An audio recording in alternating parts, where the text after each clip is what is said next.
Hi friends, today I want to show you how to keep your Paparazzi Fix-It kit nice and organized. Now, if you're like me, you like things extra organized so that when you need to go fix something, it's easy to find the part that you need to get the item fixed very, very quickly and get on your way. I have organized everything by the part and then by color. There's 5 different colors in the Fix-It kit. You'll find silver, gold, gunmetal, copper, and shiny copper. Okay, and then you also have some earring backs. I put those down here in the corner, and then your trusty pliers.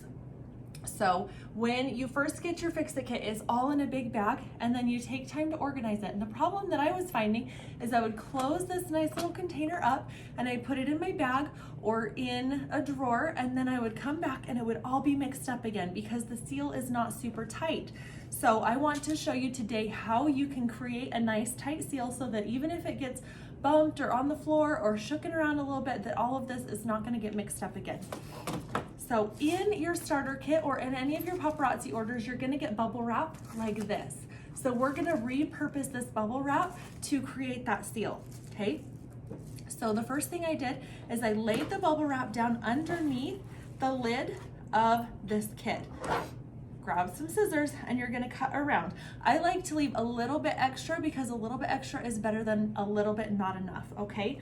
So you're gonna cut around that and create a piece just about this size right here, okay? This is a little bit bigger than the lid itself so that I can trim it down again to be the perfect fit.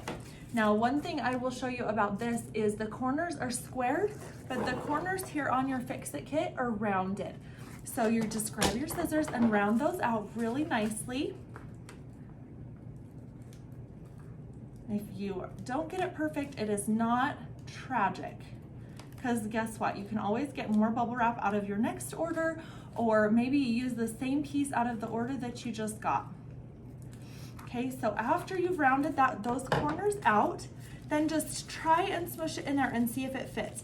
This piece is actually almost an exact fit to what we need. I have this piece that is nice and ready to go. Now the choice is up to you. You can have this beautiful design facing out or the nice bubble wrap. I like the colors, so then I just smush it in there, close it up, and there you go, a nice tight seal so that your jewelry Fix-It kit parts stay where they're supposed to stay and don't get all mixed up again. Okay, thanks so much for watching. Subscribe to my channel for more great tips like this, more great trainings, or if you want to know more about me, about Paparazzi, or have any other questions, visit my link in the comments. Thanks for watching.